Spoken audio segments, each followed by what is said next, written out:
I thought I'd start off by showing you a slide of the university where I work. This is University of the Western Cape. This is the student hall. And that's the square that the students affectionately called Red Square for some reason or other. And that's where we did quite a fair amount of our research on health. Now here's an interesting statistic. When you compare the UK with Japan, you will see that in the 60s, Japan didn't know colorectal cancer as we know it in the West. And as time progressed, so colorectal cancer increased in Japan.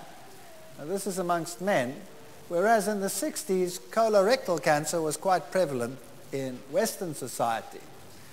Now, in the 60s, they would teach that the Japanese must be genetically different to everyone else, and that's why they didn't get these diseases as readily. But as we went into the mid-80s, the Japanese had caught up. So obviously the genes changed within those few years, right?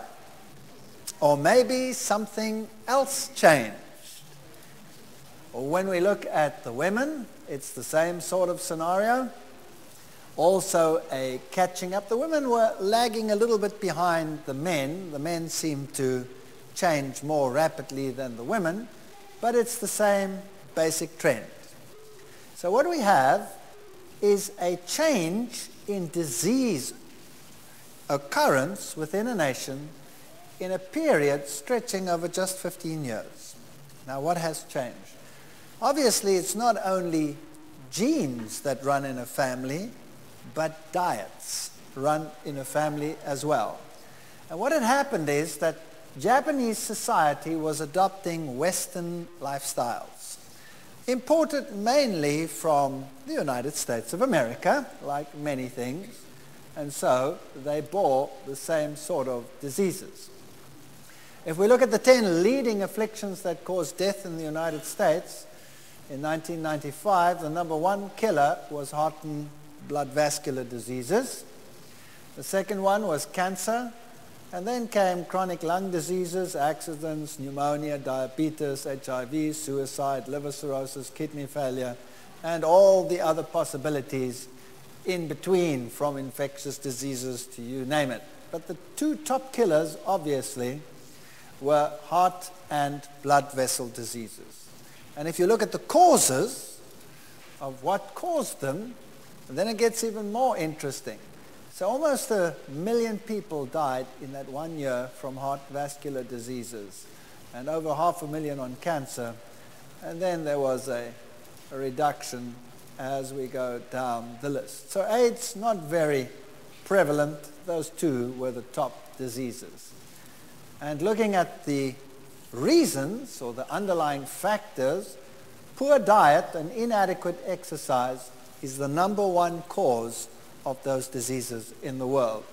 Tobacco was the number 2 cause, alcohol the number 3, and then come the infectious diseases, and these infectious diseases are largely transmitted by what we eat as well.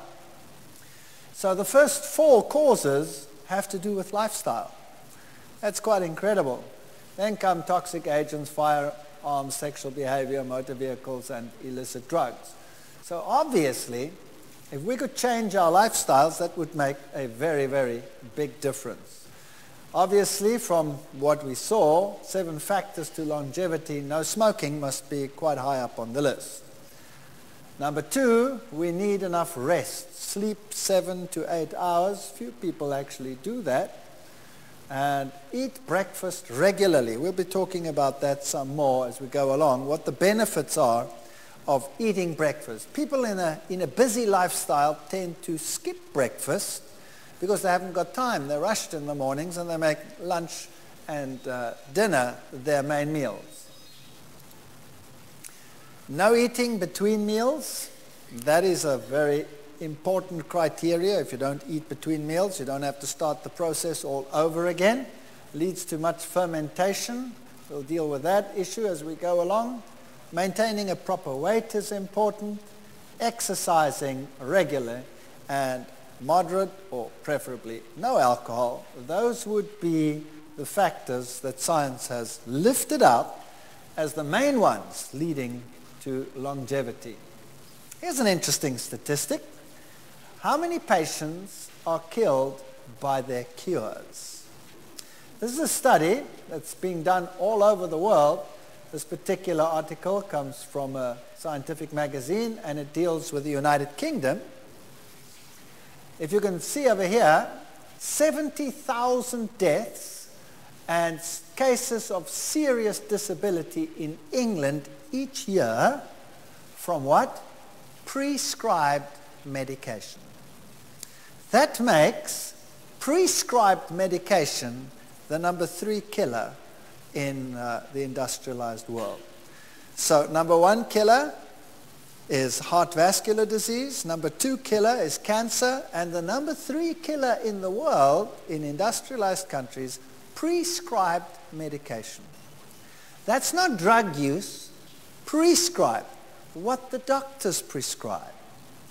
So incompatibility and medication can lead to death. So it would be a wise idea if one lived healthily and didn't have to consume all this stuff. Sometimes medication is absolutely essential in order to survive. Like an antibiotic when you are seriously ill can save your life. A wrong one can kill you. So sometimes one doesn't have much choice.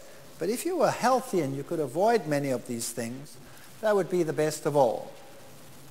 A very important factor in modern research is free radical research. Free radicals are charged particles or charged chemicals which create oxidative damage. And we can mop them up by having the right components in our diets. Now, one of the things that we like to use in the world in order to fend off diseases are these compounds that we find in plant foods that will enable us to do this. And people are telling us, take vitamins. If you take a vitamin tablet, you will have a greater capacity to control disease or to get over a cold or to prevent infectious diseases, etc., etc. And if you have regular supplies of nutrients, plant foods, then you will have a better chance of resisting cancer. Vitamin pill fails to fend off cancer. This was an article in New Scientist magazine. Taking a supplement of beta-carotene, for example, is not equivalent to eating a diet that is rich in fruit and vegetables. Now, what does this actually mean? You see, people today live fast lifestyles, and they know that their vegetables are good for them. We always tell the kids, now eat your broccoli, and the kid says, bah, I don't want to eat my broccoli. Eat your carrots, and the kid says, bah, I don't want to eat my carrots. And so we have this problem. And in a fast food lifestyle where you don't have the healthy foods, the obvious thing is to say, give me a supplement. Just give me a tablet. And then I can eat whatever junk I like, and I will take it as a supplement. And so the cancer societies of the world realized that what was preventing disease, let's say in a healthy society, was their regular intake of foods, particularly yellow foods that are rich in beta-carotene. And so they thought, well, obviously beta-carotene is the agent that prevents cancer. And so they made a tablet with beta-carotene and decided to sell it to people as a preventative for cancer. And the first test they did was to give it to people that smoked. And they sold these things as anti-cancer foods. Fortunately, you still have some laws in this country and other countries where they say you cannot make a claim that something will prevent cancer without scientific proof that it actually will do so. That makes sense, doesn't it? So what they did is they told the companies that they cannot state on their product, this will prevent cancer. You first have to prove that it prevents cancer. So 2 studies were done in the world, a Finnish study and a correct study, where they gave extracted beta-carotene to patients, to smokers, to prevent lung cancer. And the study was to run for a 10-year period, and they were convinced that those who took the beta-carotene would be protected against cancer. Well, they stopped the Finnish study after some 8 years because they started realizing something very strange. After a period of time, it became evident that those patients or those people, those smokers who received the beta-carotene actually had more cancer than those who got a placebo. That was interesting. So quickly they stopped the correct study, which was supposed to run for a number of years, 10 years. They stopped it after 4 years. And they did the statistical analysis, and lo and behold, the same thing. After just 4 years, it was very evident that those who received the beta-carotene had a higher incidence of cancer than those who didn't. Oops! So the tablet didn't do the trick. And this was a serious issue. So the magazines and the medical articles came out. Here's one in a German news magazine. Gefährliches Beta-Carotene. Dangerous beta-carotene. And it will cause major problems and actually lead to an increased incidence of cancer. Well, why does this happen? Obviously, beta-carotene is good for you because everybody knows that people with diets rich in beta-carotene are less likely to get cancer. See, the problem lies in the enhancement of activity through a combinations of natural foods. In normal foods, you have combinations of E's and C's and other compounds. So if you bite into a carrot, you get lots of beta-carotene, but you also get lots of flavonoids, another group of compounds that can increase the reducing capacity of a vitamin 20 to 50-fold. That means that if you have a positive side effect of these nutrients, that they act as antioxidants themselves and also boost the activity of whatever you are taking. So basically, if you want to have vitamin E, the best way to take it is in a food that is rich in vitamin E. So for example, wheat germ oil is very rich in this product. 1 teaspoon, 83% of your recommended daily allowance. Sunflower seed oils, all the seed ones are rich in vitamin E. And they even list margarine, we'll come to these later. Blueberries are quite rich, mustard greens, soybeans, and wheat germs. And a list of the top 10 antioxidant fruits and vegetables are strawberry, plum, orange, red grapes, kiwi, grapefruit, white grapes, banana, apple, tomato. Those are the ones. But this doesn't mean that the others are not important. All of them are important. But these are very rich in antioxidants. And the vegetables are garlic, kale, spinach, Brussels sprout, alfalfa sprouts, broccoli, beets, bell peppers, onions, and corns. Although I wouldn't put corn as a vegetable, I'd put it as a grain. Nevertheless, those are sort of recognized as the top ones. So if you want to have a vitamin supplement, there it is. That's the best vitamin supplement in the world. It gives you a balanced combination of all these components and is what we really need. Phytochemical research and health is booming in the world today. And there's a lot of argument about this issue. But I thought it would be perhaps a good idea if we went through this little exercise together. What is a phytochemical? Phyto is plant, chemical is a chemical, so phytochemical or chemicals in plants. That's basically what it means. And in plants, besides the nutrients like the carbohydrates, the fats, and the proteins, you have a lot of these phytochemicals. And some of these phytochemicals are anti-carcinogenic. They fight cancer and they prevent diseases.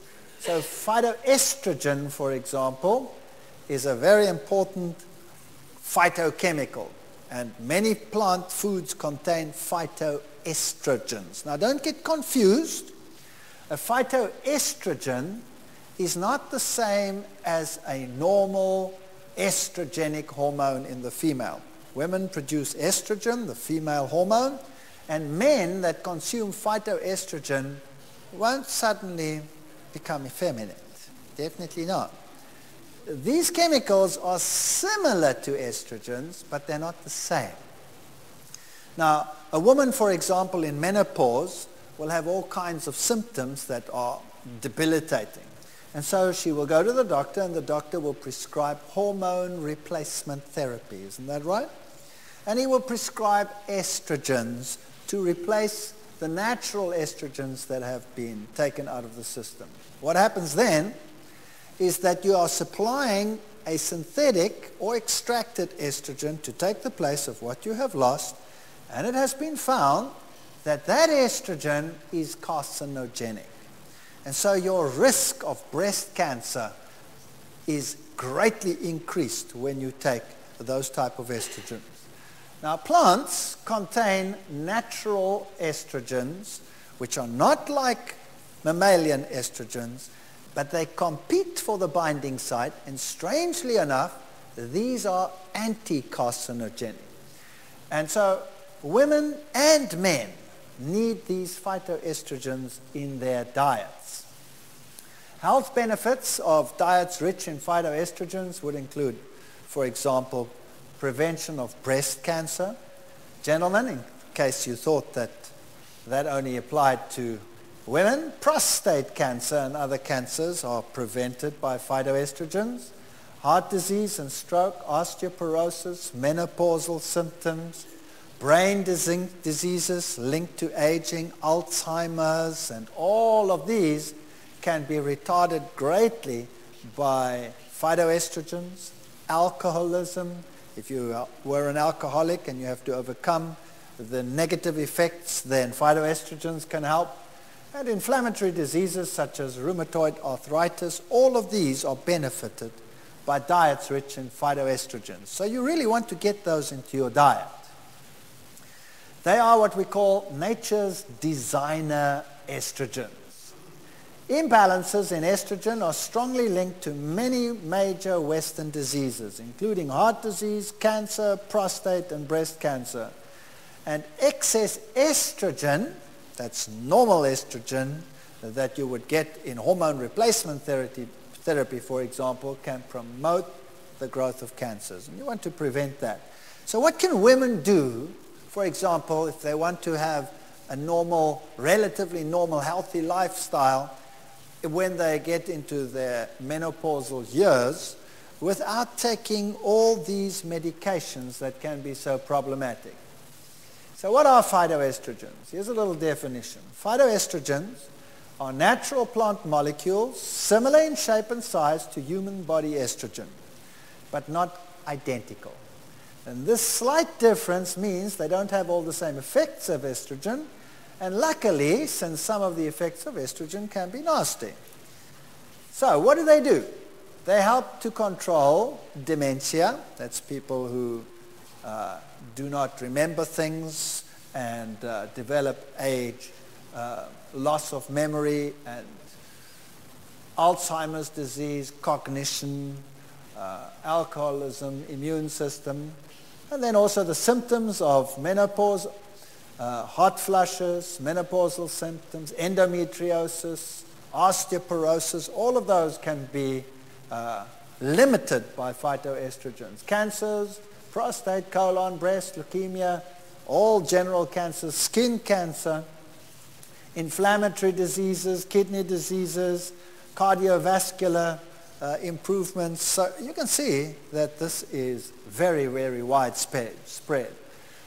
Lately, because the name is phytoestrogen, there have been some articles which would suggest that plants rich in phytoestrogen can be a problem and cause disease, like, for example, the soybean.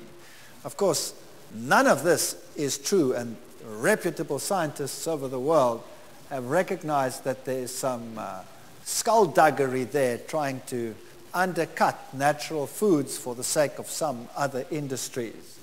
So don't believe everything that you read.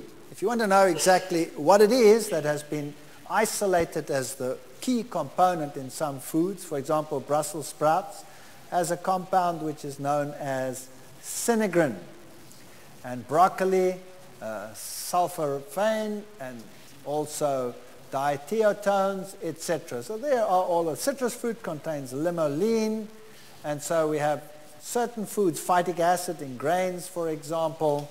These are some of the compounds that occur in these products. And they can work at different levels. They can either prevent carcinogens from actually doing their thing, or once they've actually initiated the cancer process, they can prevent it by preventing tumor promotion through oxidative damage or prostaglandins or steroids or any one of those. Here's a little list for you. Garlic, for example, is rich in sulfides, monoterpenes, triterpenes, phenolic acids. The herb teas in general are rich in flavonoids, glycerates, coumarins, phenolic acids. Soybeans can see a very good spread. Grains have a very good spread. Cruciferous vegetables, that's all your cabbage family. Cabbage and broccoli and Brussels sprouts and all of those are one of your best anti-cancer foods. In fact, if it wasn't for the cabbage, the Germans wouldn't exist anymore. And your umbelliferous vegetables, that's your carrots and your celery and your parsley, and all of those are also very, very rich in these foods. So yes, garlic is, for example, a number one on the list of it in terms of power. But if you have a date, for example, you could go for the cruciferous and you'd find everything there in the cabbage family that you will find in the garlic. Every single one of those components. Perhaps not so much, but at least you don't blow your partner away. And here's some more of them. Citrus is quite good. Solanaceae, that's your potato and your tomato and all of those. By the way, gentlemen, the tomato is very good because it contains compounds which are anti-prostate cancer. So start including lots of tomatoes in your life. And Cucurbitaceae, I like these names. That's the pumpkin family. Anything from squashes through whatever, they're pretty good. Licorice, you can make teas from licorice. And flaxseed, we'll come to that in a moment. So this is your anti-cancer diet. Have a look at it. There it is. Anything that's a legume. Particularly try and include soy, which is one of the richest. The African diet typically consists of grains and legumes. That's it. And some greens. And they had none of the Western lifestyle diseases until they became urbanized. So here are your grains and your legumes in a typical African market. None of those diseases. Today, one of the worst cases of sudden increase in disease in the world is found in urbanized Africa. Nuts and seeds, sprouts, these are anti-cancer foods. There's your anti-cancer garlic. This is potent anti-cancer food. Anything that you see on that list and that list and that list, all of it is anti-cancer food. Can you see none of it looks like a tablet? That means you actually have to start doing things with food rather than substituting with a tablet.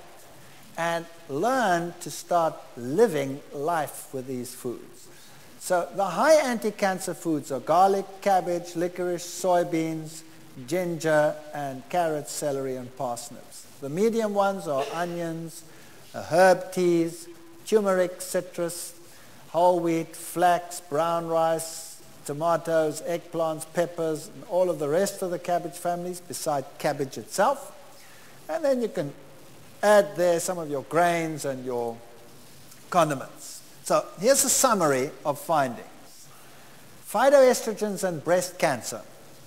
There's a wealth of evidence that phytoestrogens are protective against breast cancer. And here's a little graph for you in terms of prostate cancer, and breast cancer is very similar. This is the incidence of prostate cancer in China, South Korea, and Japan, as opposed to the UK, Australia, and the USA. It's pretty bad, eh? So, wow, would one like to get prostate cancer? It's not a very nice cancer to have. So what's the difference? Why does China have such a low incidence, South Korea and Japan, and the Western countries look like that? Bowel cancer. High intakes of soybeans and tofu give an 80% reduced risk of cancer of the rectum and the lower bowels. 80%. Phytoestrogens can reduce the number of crypts, those are little places that become inflamed and eventually form little tumors. Phytoestrogens may be effective only in blocking the early rather than the late stages. So you want to start having a lifestyle as soon as possible. And kids must learn to like these things. This is an interesting study that was done on skin cancer. You know, today they're telling you the sun is getting worse and worse, time to wear wide-brimmed hats, don't they? In Australia it became a law that you had to wear a wide-brimmed hat. They've taken that law away again now, I hear. Now why is that? Because people are getting more and more cancer. Here's what happens. Phytoestrogens can protect against the harmful effects of UV from the sun. In a study performed by the US Army, it was found that rats exposed to lethal doses of X-rays all survived if they were fed phytoestrogens in their diet, whereas those eating regular food all died. So the phytoestrogen genistein blocks the growth of skin cancer cells called B16 melanoma cells in mice. So here is a substance in the food that prevents skin cancer. And you can get it from soy foods. Remember this one over here. We'll talk more about genistein. Genistein is a very important component. It is as good in many cases as hormone replacement therapy that you get from the doctor. Estrogens have a protective effect on the brain. Alzheimer's disease. There are two main types of Alzheimer's.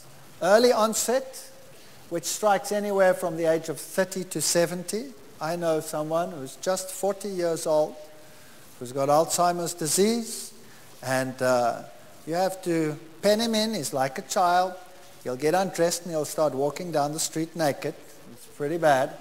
And he's only 40 years old, and he was a headmaster of a school.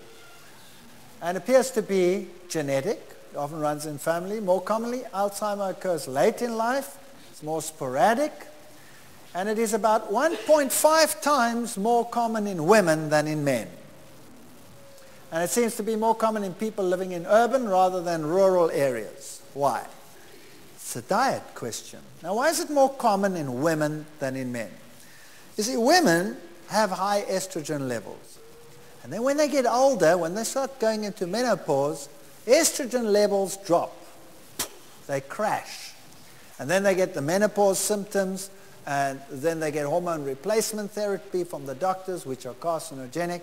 And the whole idea is actually very detrimental.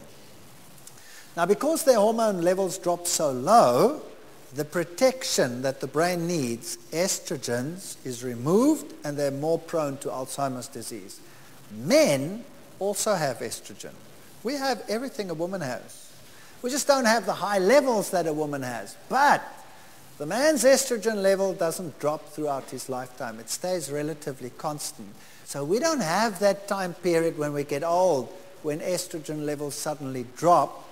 And that's why men have a protection against Alzheimer's disease.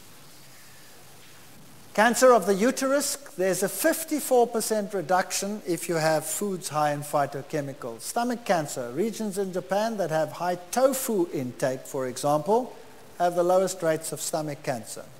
If they eat a lot of salted fish, for example, they have high incidence of cancer. If they eat a lot of tofu, they don't have the cancer. It also boosts antioxidants, for example, vitamin C and vitamin E. Phytoestrogens also work as antioxidants, and they prevent us from making the bad kind of cholesterol known as LDL cholesterol. So, very, very good. It also improves the flexibility of the blood vessels.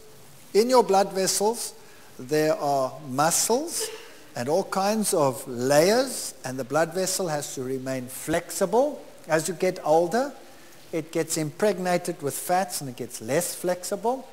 Well, if you have phytoestrogens in your diet, you can even get back to your normal responsiveness. So normally, as you get older, because the blood vessel gets less and less flexible, your blood pressure starts rising. If you have lots of phytoestrogens in your diet, your blood pressure can stay low. And that's very, very nice to have a low blood pressure. Low blood pressure that is detrimental is one when you get up, you're dizzy, you don't know what's going on. But a low blood pressure where you don't get dizzy means your blood vessels are still flexible. That's good. Phytoestrogens also help bone. Like estrogens, they make bone-dissolving osteoclasts less active. You have two types of cells in your bone working. The one is an osteoblast that builds calcium into the bone. The other one is an osteoclast that takes calcium out of the bone. So if you have phytoestrogens in your diet, the ones that break down the bone become less active, and so you don't lose as much calcium from the bone. Menopause, reduced hot flushes, dryness of the reproductive tract, cholesterol levels, bones, skin condition, brain function, all of these are helped by phytoestrogens. 70% drop in estrogen levels when a woman goes into menopause. And so they get hormone replacement therapy, as I said, which has many side effects.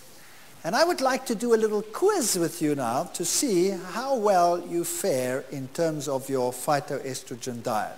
I do this with my students at the university when I run through this course with them, and you'll be surprised at how they fare. I'll tell you afterwards. So if you have a piece of paper, has anybody got a piece of paper or pen or something? Let's make a note and let's see how you fare. Make a little home test. All right, we have to do this test fairly. That means it's either all or nothing. Do you use soy milk in place of dairy milk each day or almost daily on cereals and in cooking? If the answer is yes, you get 5 points. If the answer is no, you get 0. Okay? And be honest. Do you eat soybeans or foods made from soybeans, such as tofu, soy burgers, soy hot dogs, anything made from soy, on average 3 or more times a week? If you do, you get 5 points. If you don't, you get 0. Okay? 3, do you eat other legumes such as chickpeas, lentils, red kidney beans, navy beans, or food prepared from these such as hummus, dal, any one of these on average 3 or more times a week? If you do, you get 2 points. If you don't, you get 0. Now here's an interesting one. Do you eat linseeds? Or use linseed meal, that is ground linseeds, on your cereals, mixed into yogurt or bread, at least 3 times each week? If so, you get 5 points. If you don't, you get 0. Linseed is flaxseed. All right, I'll show you a slide of it just now. I'll tell you why you get 5 points for that. If you take a capsule, it's not quite the same, but it's better than a kick in the pants. But I wouldn't give you 5 points, no. Do you add sprouts, such as alfalfa or soy sprouts, to your salads or sandwiches once or more per week? Then give yourself 3 points. Then, do you on average eat 2 servings of fruit, fresh, daily, or pieces of apricot or whatever, even dried fruit? Do you regularly, daily eat fruit? If you do, you get 3 points.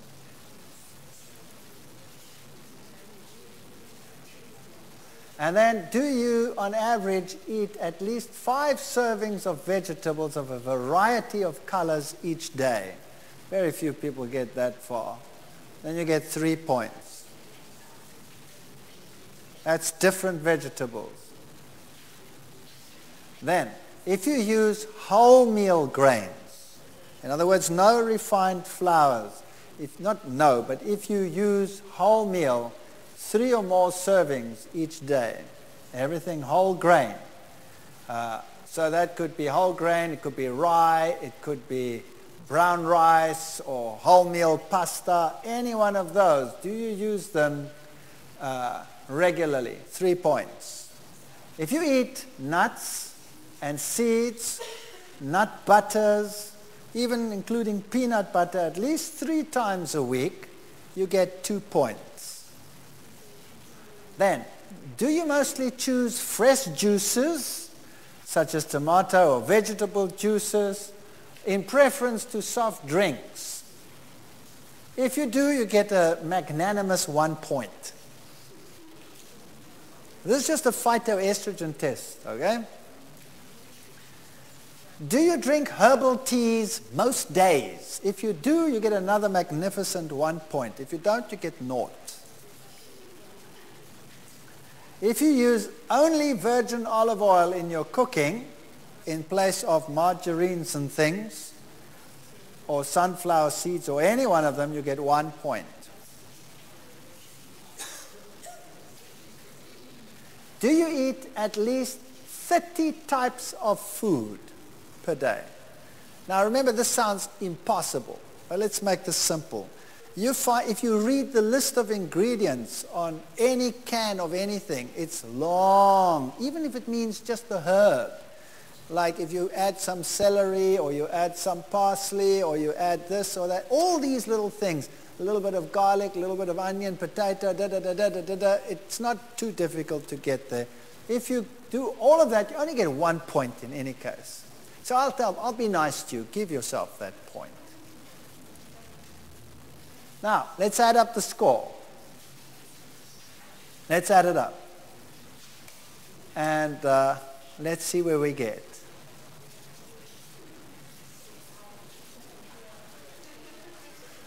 All right, let's see what happens.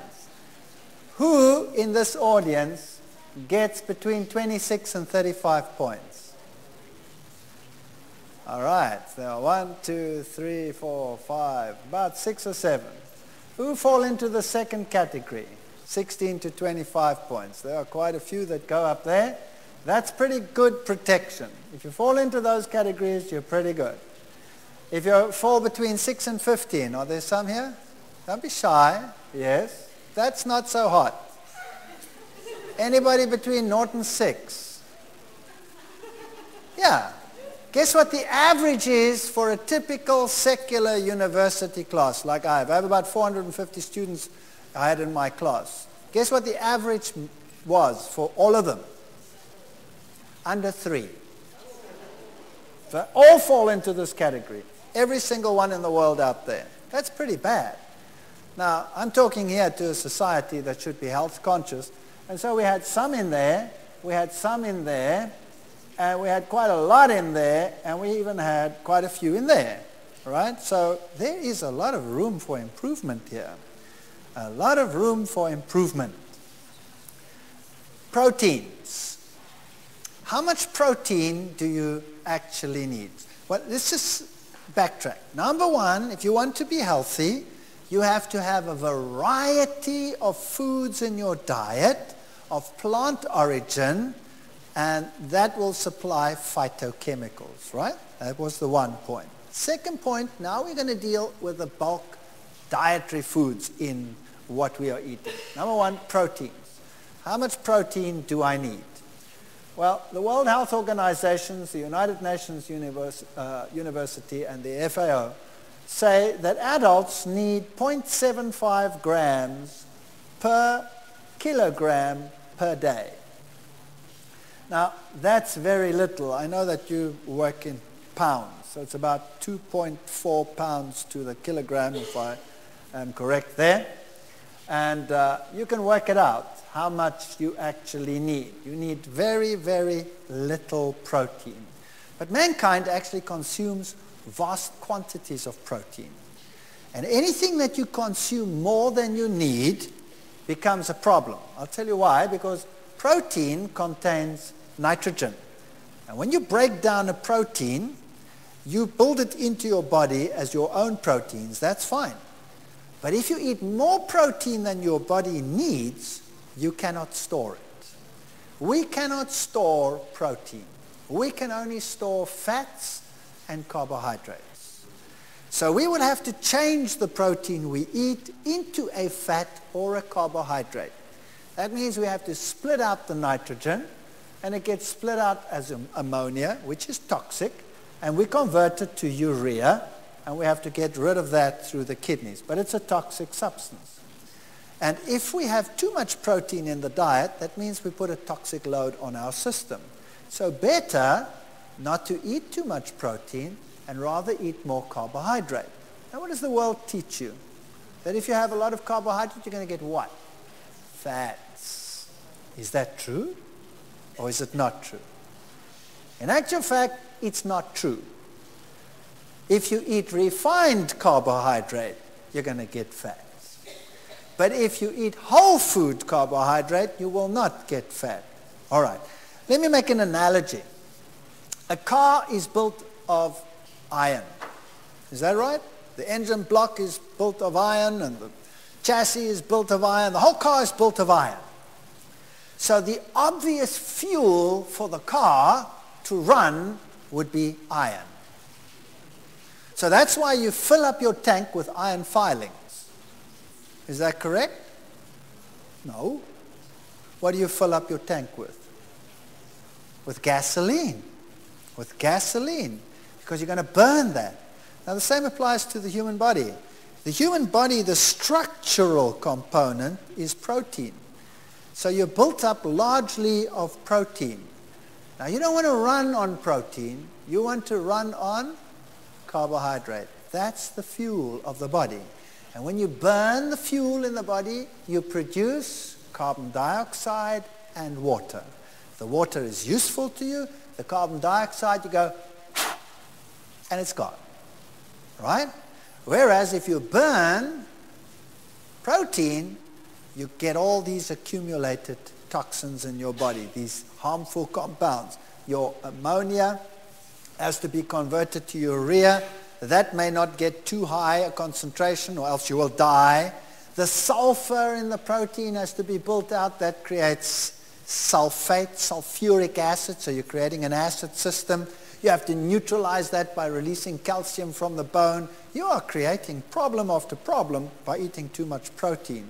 Whereas if you eat carbohydrates as fuel, you don't have that problem. If you eat refined carbohydrates, you have a problem, as we will see in a moment. So which proteins are better, plant proteins or animal proteins? Which one do you think? Well, you see, when I first started doing research on this, I applied for a research grant to show that there was a difference between plant and animal proteins in terms of their effectiveness. And guess what? They turned down my request because they said a protein is a protein is a protein. It doesn't matter what you eat. It won't have an effect. When you digest it, you'll get amino acids and you make whatever you want out of that. And I argued, no, it's not like that, because the ratio of amino acids in a plant is going to be different to the ratio of amino acids in an animal, but they didn't buy that. And so by some chance, we managed to get into a research project where we could actually test this and prove it and go back to the research committees and say, and then they started funding it. That was fun. And today, this is common knowledge. Here's an article in the American Journal of Clinical Nutrition. A high ratio of dietary animal to vegetable protein increases the rate of bone loss and the risk of fracture in postmenopausal women. Women in the highest quintile of ratio of animal to vegetable protein had nearly fourfold greater risk of fracture compared with women with low ratios. Independent of other risk factors including age, calcium intake, weight, estrogen use, smoking, alcohol use, and total protein intake. So if you were to consume animal proteins, you were at least 4 times as bad off as when you were consuming plant proteins. Now, this publication came out in 2001. We actually started this a lot earlier. Why? Because certain amino acids, for example, are rich in sulfur, like this one over here, cysteine and methionine. And if you have lots of those, and animal proteins have a lot of those, you place a tremendous acid load on the system. You see, plant proteins contain more branched chain amino acids than do animal proteins, and they are easier to digest than animal proteins. If you have branched chains on your amino acids, then your protein is nice and loose. It's globular. If you have non-branched chains, you have a very compact protein. And in order to digest that compact protein, you have to punch it out. So you have to create a far more acid system in your stomach, for example, in order to do that, to unwind that protein so that your enzyme can start cutting it up. So, for example, if you had to have a diet high in protein but plant proteins, the pH in your stomach would never go lower than 4.5. If you put an egg in your stomach, it drops to 1.5. That's battery acid. Do you know that American society and Western society in general, their favorite product to buy and the number one product to buy is an antacid? Isn't that right? Don't they advertise antacids on your TV from morning till night? Absolutely. Why? Show me the animal out there in the world, an elephant or a gazelle or any one of them with a bottle of antacid tied to its back. There's only one creature that does that, and that's us. Maybe we're putting the wrong thing inside so that we produce all that acid. Maybe we should never do it. So plant proteins have very high levels of an amino acid called arginine and glycine in the blood than do animal proteins. And these levels are associated with protecting against clogging of arteries, for example. So we did a little test, and we fed rabbits on diets which contained equal amounts of protein. The one group contained an 18% protein ration derived from soya, and the other one from casein. Now, what is casein? Casein is the protein you find in dairy products. So you'll have it in cheese and in milk and in all of those. And look, when they were fed soya, they had high levels of arginine. When they fed casein, they had low levels of arginine. Now, arginine is your detox amino acid. It helps you to get rid of the excess nitrogen. You want lots of arginine in your diet, and you only get it from plant foods. Glycine is the other one you want high. Soya gave a high glycine, and milk solids gave a low glycine at the same protein level. In fact, rabbits that were fed animal proteins develop arteriosclerosis. And they have elevated cholesterol, even if their diet doesn't contain any cholesterol. And by just giving them a little bit of plant proteins, you improve the situation. So vegetable proteins lowers cholesterol and raises it if you have animal proteins. There's the difference. Plant-based proteins, animal-based proteins, and you see a vast difference in cholesterol levels between the two groups. So overall, the healthier protein to take is plant protein. I'll just run through this quickly before we go to the next category. The 10 animal proteins that cause high cholesterol in rabbits, there's plant protein, doesn't cause high cholesterol. Egg white, pork, chicken, beef, fish, whole egg, casein, turkey, skim milk, and egg yolk. So obviously, the animal proteins were the problem, and plant proteins were much, much lower. When we look at the 10 plant proteins that cause low cholesterol, you'll see something interesting. None of them are really very high. That's the average animal protein. But look at this. Beans, faba beans and peas are very cholesterol reducing. So if you have a high cholesterol level, what is the best thing you can do to lower it? eat some beans. It's in fact better even than some prescription drugs, with none of the side effects. It really is worth your while to do that from.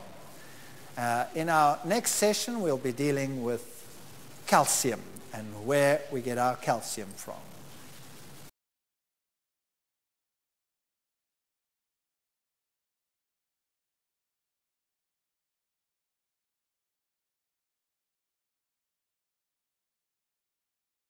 Right, in our previous session, we looked at the effect of plant protein versus animal protein in the diet. And now we want to look at what the effect would be on calcium and where we should get our calcium from. What does the world teach us? What is the best source of calcium in the world? Milk. You have to get your milk. Now, I'm not going to deal with that in detail. We'll be doing that tomorrow. There's an interesting lecture coming. Don't miss that for anything in the world. It's fun. It's called Utterly Amazing. But low absorption of calcium is what you get from milk. In milk, only 25% of the calcium in cow's milk is actually absorbed by the body. 75% goes in and straight up.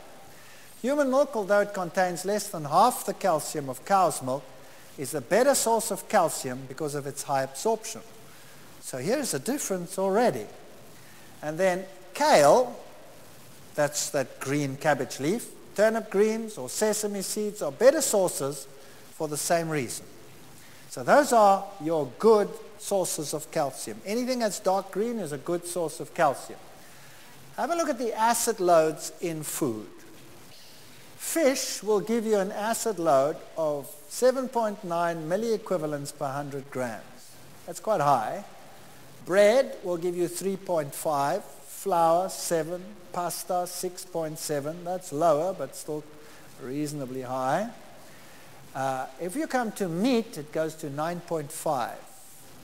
Now, when you go to cheeses, low protein cheeses, 8. And high protein cheeses, that's mature cheeses, generally speaking, 23.6. That's a catastrophe. That's a catastrophe.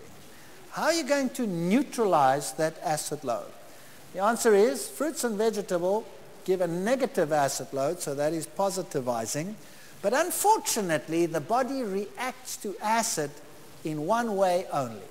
When you get it into your diet, there's a hormonal response that kicks in and you get calcium stress. So here is average urinary pH when you fed rabbits soy versus casein. This is an experiment that we did. And you'll see that soy gave you a far more alkaline urine than casein. I actually had my students go out and do a test. I made them test the acidity of saliva and of urine of vegetarians, non-vegetarians in the society, and I made them also test Rastafarians. Rastafarians are vegetarians who believe in their religious ritual that they must use a lot of marijuana and drugs, but they're vegetarian. And we found something very fascinating. All the vegetarians had an alkaline urine, and the non-vegetarians had an acid urine.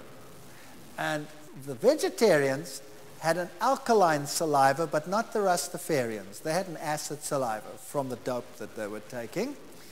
And the meat eaters had an acid saliva. So they were acidic from the word go. Total fecal calcium.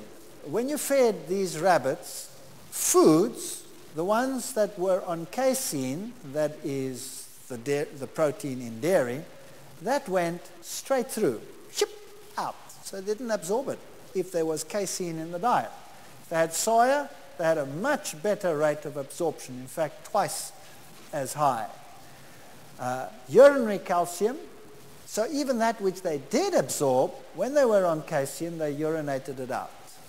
You see, the body has to protect itself against the acid, releases a lot of antacid, which it gets from the bone, and that's calcium carbonate deposits being put into the bloodstream to neutralize the acid, and then you have to urinate it out. Sometimes we release so much of it from the bone to neutralize the acid in our system that the kidneys cannot cope, and they cannot release it. Then you have to precipitate it. Where do you precipitate it? In your joints and all over these places. And then what you get is you get stiff joints, and you get gout and pains and arthritic diseases and all of those. All products of the type of food we are eating. So this is the type of food where you will get a good plant protein source that will not be osteoporotic, calcium releasing. There's the soybean.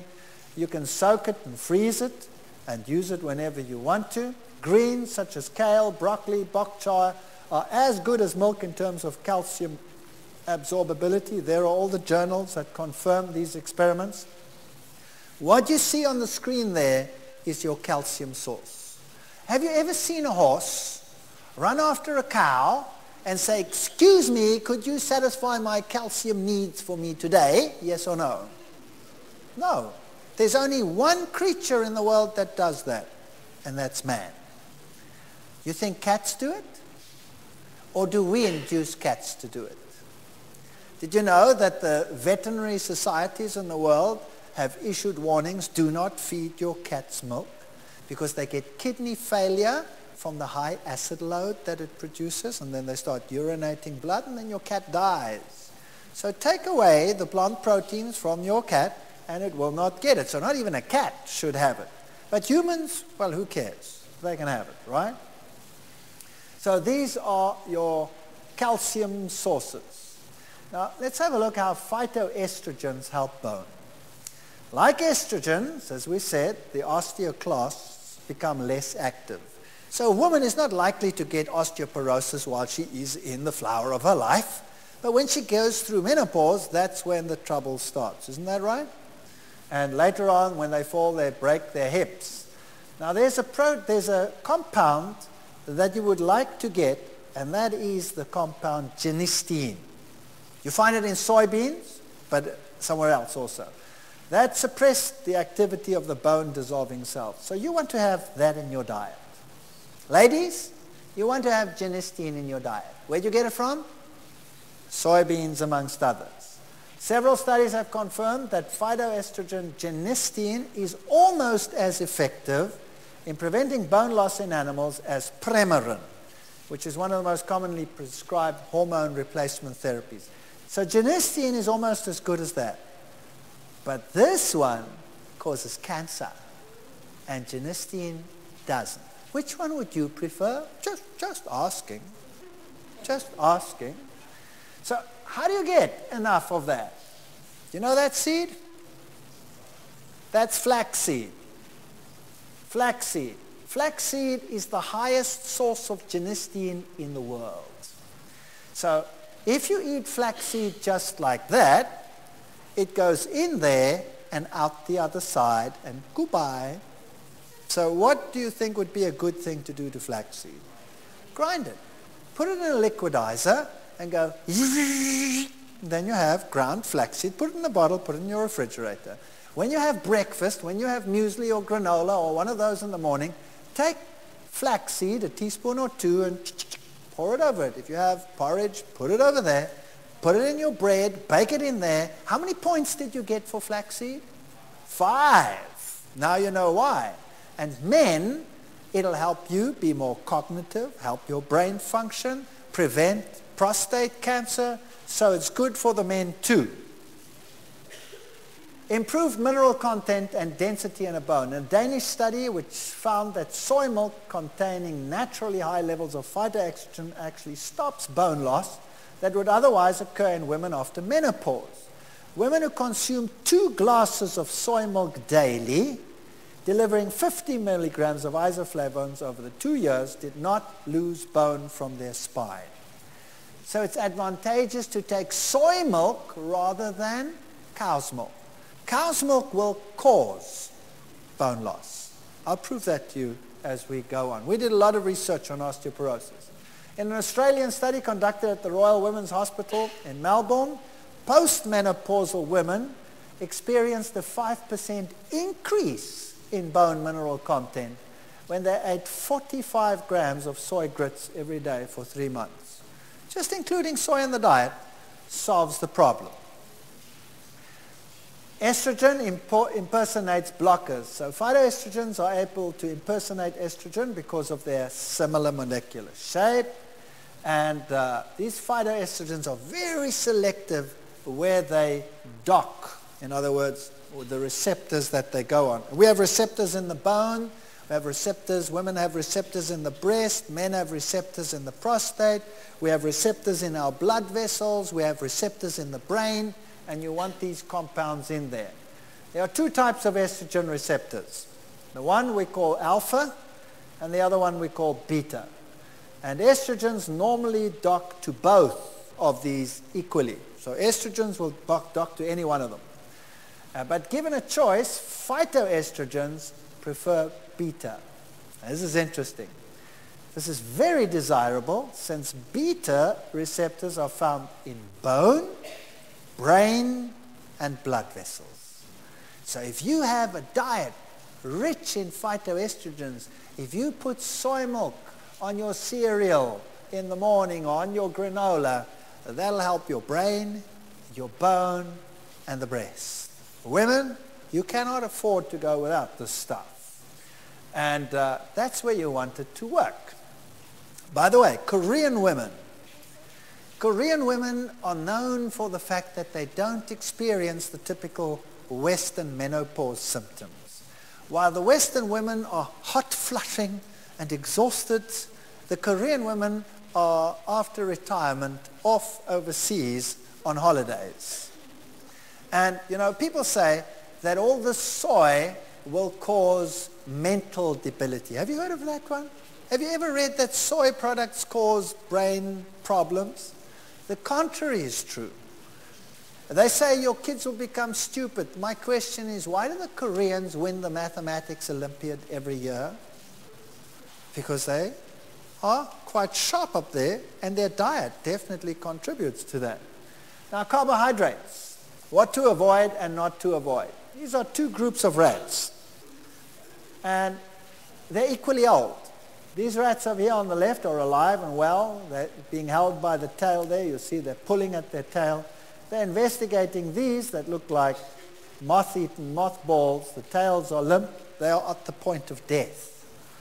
Now, what's the difference between these 2 groups? They're equally old, and they ate exactly the same food.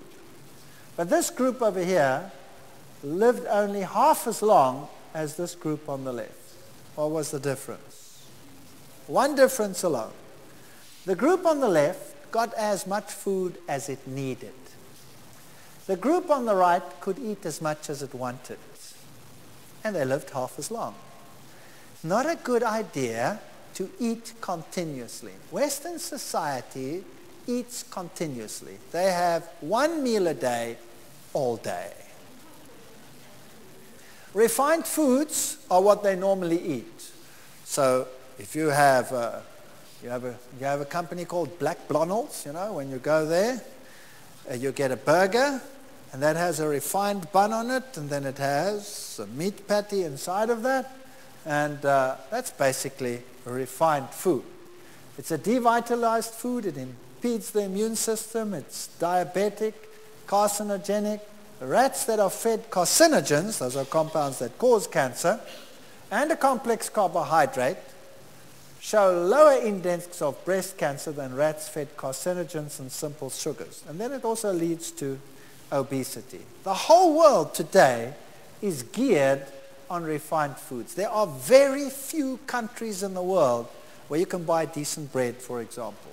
Germany is one of them.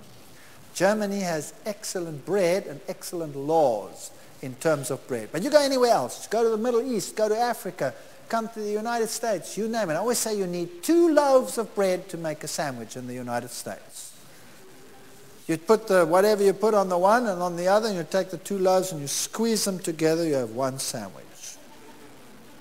It's just air and no fiber. In a typical grain, you have the white flour, then you have the bran layers on the outside, and then you have the germ. Now, in the old days, they used to put this in a stone mill, and they used to grind it. And everything was ground together and inseparable. These days, they don't do that anymore. Firstly, it's very labor intensive. Secondly, you only get a little at a time, so you need something that's a lot faster to feed all the people that we have. So what do? They have roller mills, where they don't work with stones, but they work with rollers. So as the grain comes shooting in through the first rollers, the rollers are set so far apart that the grain is cracked. And it cracks the outer layers off. And they fall down on the one side in piles and piles and piles of bran. The white flour, then as the rollers come tighter and tighter together, comes sifting down and forms the white flour. And the germ, which contains the oils and the vitamins, like vitamin E, for example, and all of those, and the vitamins that are required in both of these layers to actually digest what's in the middle, like the vitamin B5, for example, in the bran, helps to digest the endosperm. Those fatty germ layers, they stick to the rollers because they're full of fat. And then they have scrapers on the rollers, which scrape that off, and it comes off later as a big clump. And that's called the wheat germ. So now they have 3 packages, which you never had in the old days. You had 1 flour, stone ground, with all of those components in. Now you have 3. That's pretty good for industry. Number 1, it goes very fast. Number 2, you can now make 3 packages instead of 1. So they sell you the white flour, which makes you constipated, number 1. Number 2, it gives you a glucose surge. The glucose levels rise very quickly. Gives you all kinds of problems. So when you put it in the system over here, and it has to pass all the way down, there's no roughage to take it down. So when you go to the toilet, you have a veritable squeezing experience. And you have room for those magazines, so you have something to read while you are having this eye-popping adventure. Not a good idea. So they realize they have a problem. So what do they sell you? They sell you bran. And they say, here, have a high bran breakfast. And they give you all the bran for breakfast. Pathetic. It helps to get the food down, but it doesn't help the next meal or the next meal. You need to have all these things together. And what do they do with the germ? They put it into the creams and into the shampoos, and they say, put it on your head and on your skin. And when you erupt in all kinds of pimples and boils and carbuncles and varuncles, you put it on the outside. Why are you erupting in the first place? From the toxin that's on the inside. So we have all kinds of solutions for this terrible problem. And junk food is bad news. A gut feeling. If you thought junk food would merely make you fat, think again. You could also be fattening a hungry mass of alien gut bacteria that may repay you with bowel disease or even cancer. So, the study shows that meat consumption rises from 60 to 600 grams per day. Sulfates, that's what we spoke about, in the urine double. That causes calcium loss. And sulfites in the feces increases tenfold. Now, what does that mean? Well, in your intestine, you have certain bacteria. And you want to have healthy bacteria. Do you remember they always tell you that if you run low on bacteria, what should you eat? Yogurt. Now, what type of bacterium do you have in yogurt? Lactobacteria. Now, after you are weaned, you don't need lactobacteria. You're not supposed to have lactose. Which animal still consumes lactose after being weaned? None. But lactobacteria are better than no bacteria. So they say that's how you augment it. But that's not what you really want. The type of bacteria you want is known as a methanogen. Those are the healthiest ones. There's a big study done at the Dunn Nutrition Center at Cambridge University. So let's say you're eating your proteins and your carbohydrates, and then you have bacteria that help ferment these things, and they produce various compounds. Now, the most common compound that you would find is the carbon dioxide production and the hydrogen production. That's if you have a lot of carbohydrates in your diet. If you, however, have animal proteins in your diet, you get a lot of sulfurs forming, like I've explained. Now, that changes the bacteria. Bacteria that can handle the sulfur are called sulfate-reducing bacteria. So if you have a high meat diet, you will have a lot of those bacteria in your gut. If you have a high plant diet, you will have a lot of methanogens in your diet, in your intestines. Now, when they break down the products, they produce a gas, which is methane. So if you have these, they will produce sulfides, which are toxic and cause cancer. Now, there's one way of telling which one of those you actually have. Methane is explosive, but it's generally odorless, right? Whereas the sulfur ones contain, well, this noxious sulfur compounds. Have everybody ever dropped a stink bomb? That's hydrogen sulfide. It's pretty smelly. So if you are feeling airy one day, notice the aromatic experience, and that'll tell you what type of bacteria you largely have in your intestines. You can be explosive and odorless, that's fine. Sometimes if you eat abnormally or in between meals, you will also have acid production and you'll also have a shift in bacteria. To have a healthy gut, get methanogens in there. And if you explode, so what? Nobody will notice if it's silent. Here is colon cancer and mortality. This is roughage in the diet. And notice the more roughage you have in the diet, the lower the incidence of cancer. So you want that roughage to be in your diet. If you don't, you get what we call diverticulosis. This is what happens when you sit on the toilet and the eyes come out during the process. The same happens in your gut. You make balloons as you put the pressure on. And it forms little sacs. And eventually those sacs fill up with debris, and it can't get back, so it just hangs there, and then it gets inflamed and infected, and later you get colon cancer, and you get sick, and you're a big problem. Here's something else that's interesting. This is the response to a glucose meal. In other words, if you had to go and eat refined food, or kids, if you had to go and drink a glass of Coca-Cola, or drink a glass of any bubbly cool drink out there, the average Coca-Cola will contain 12 teaspoons of sugar per can. 12 teaspoons of sugar per can. Imagine the sugar load you give a little kid with a small body by knocking 12 teaspoons of sugar back in one go. What happens?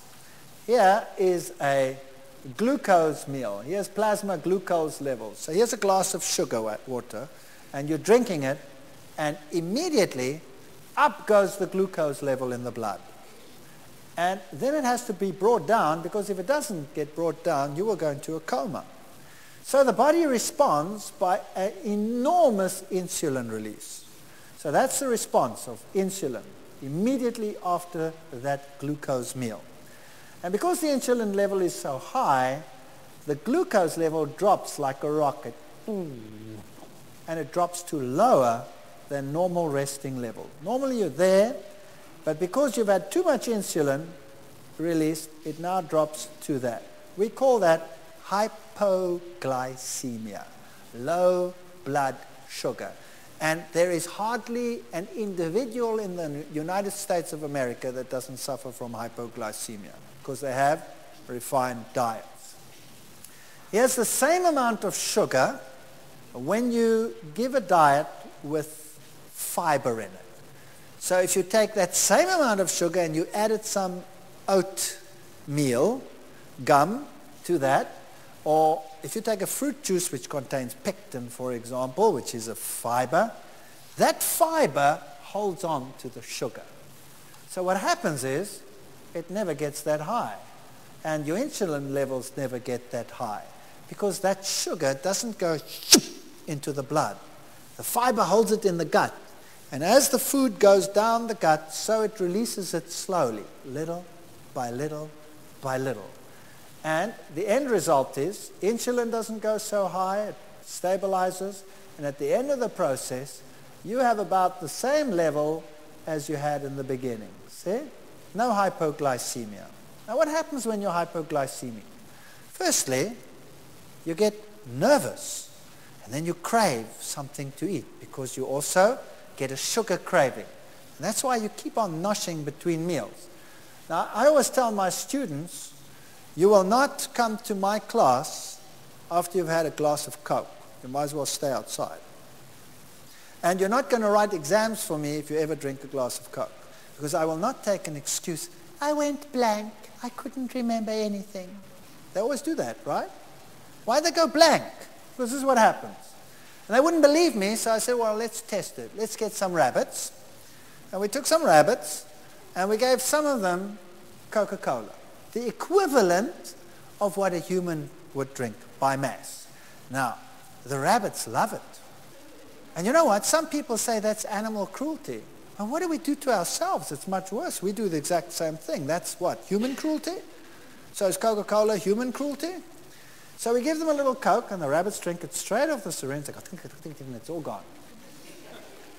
And some of them get water, and some of them get the same amount of sugar with pectin in, for example. That's the fiber in apple. And this is what happens. If they get Coke, we only have, the practical only lasts 3.5 hours, so I couldn't complete the experiment, but nevertheless it was interesting.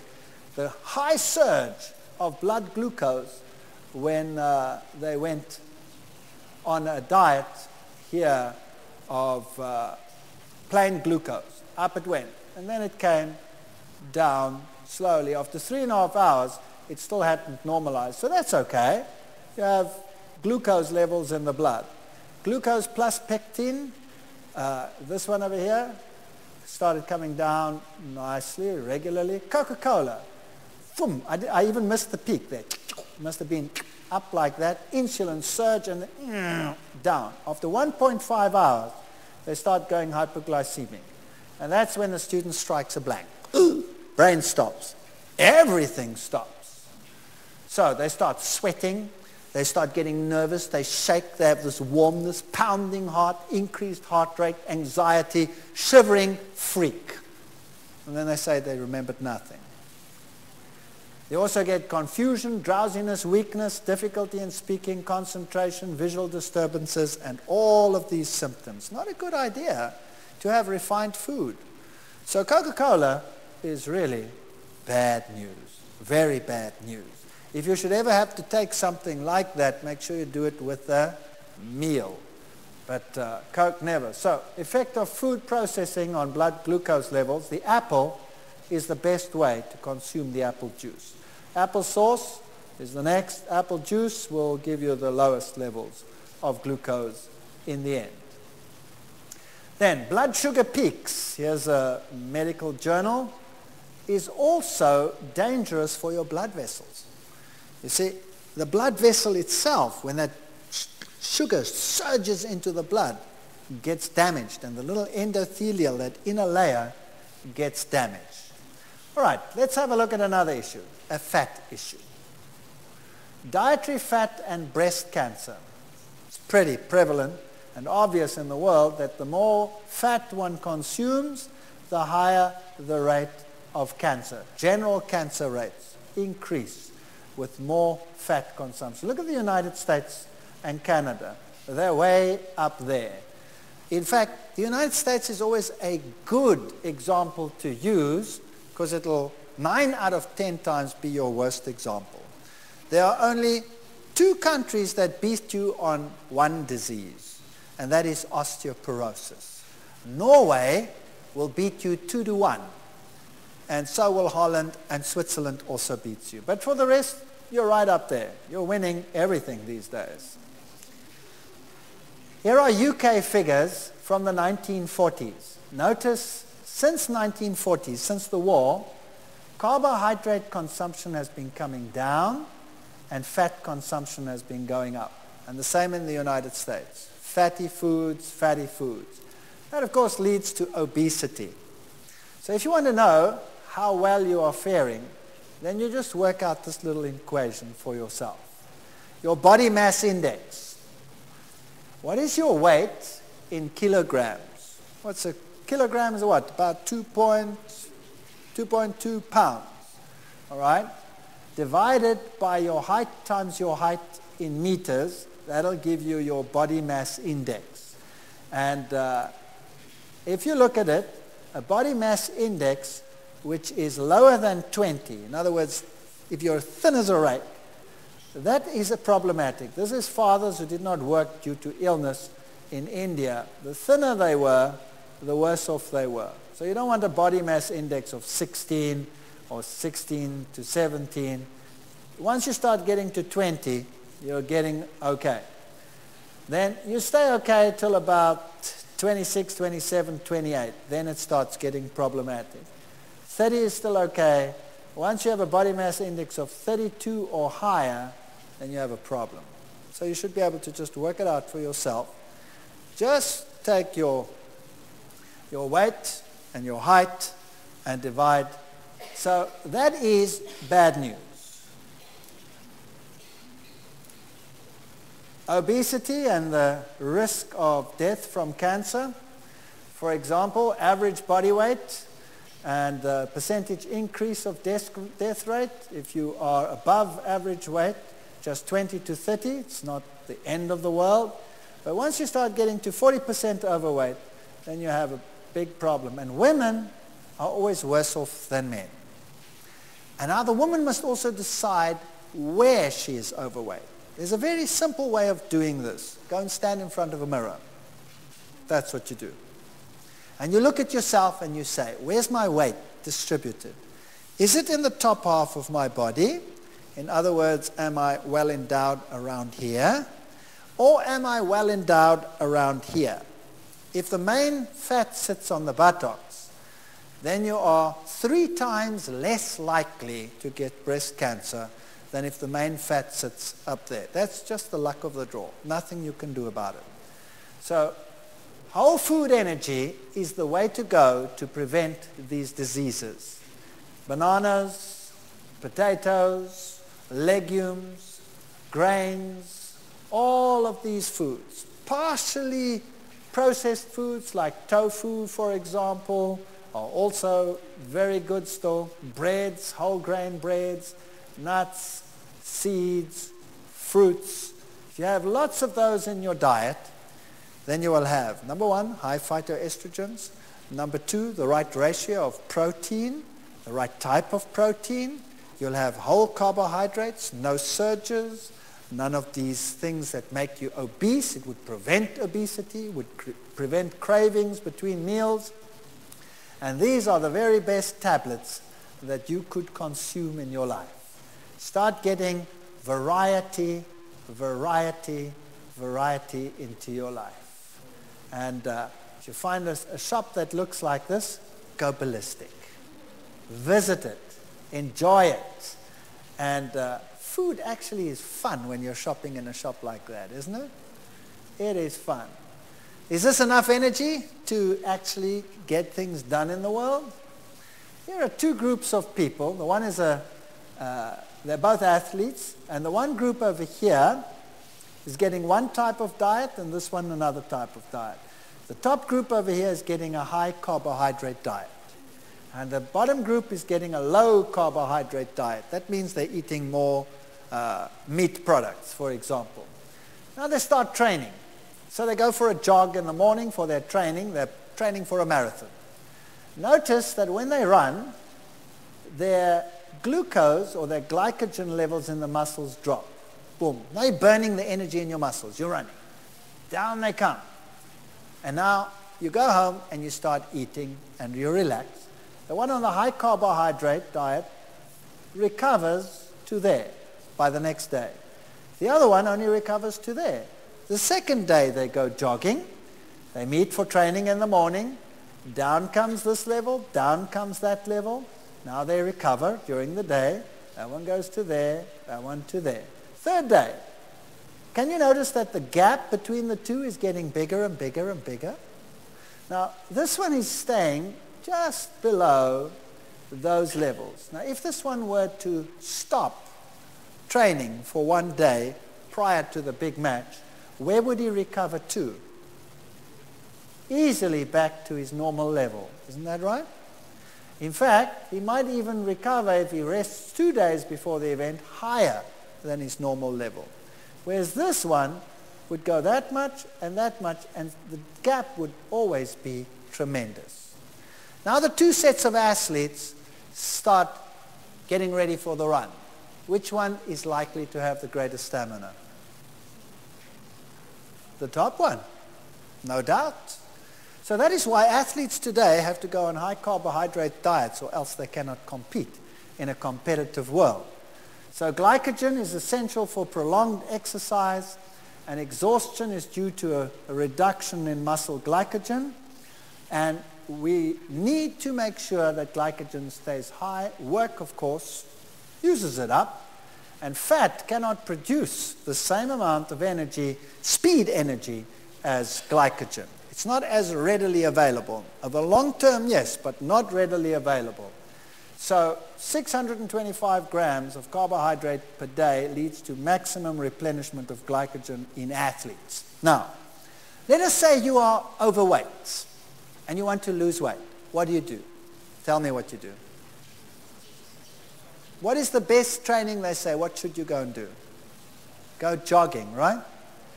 Or go and do heavy training. Today we know that that is no longer true. I've worked with these sports training institutes. We've done research projects that are amazing in this field.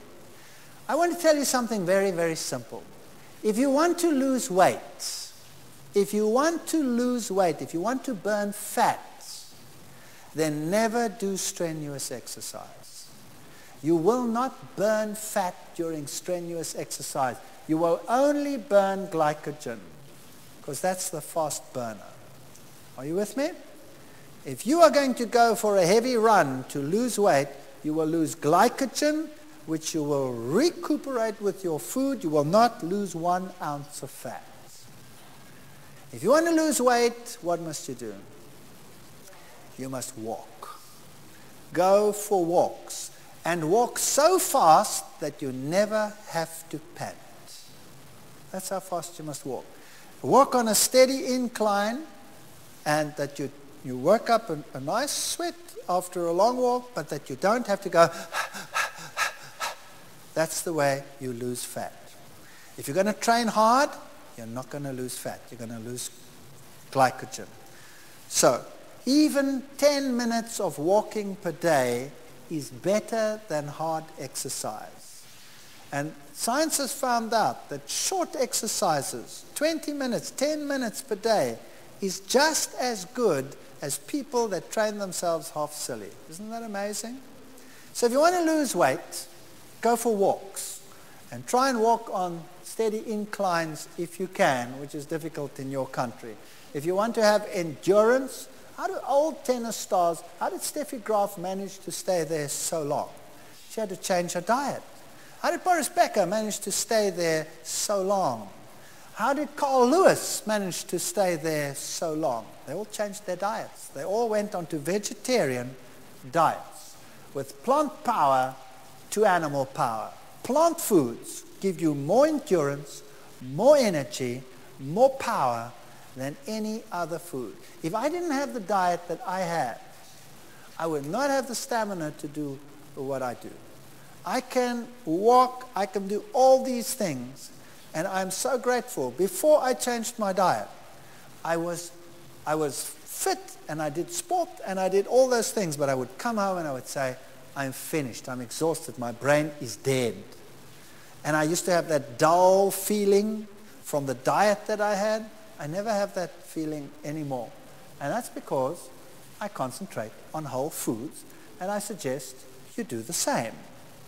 So in our next lecture, we'll look at some additional things that we can look at. For example, foods that we eat that are not really foods, that we on a regular basis consume, and what the effect is on us.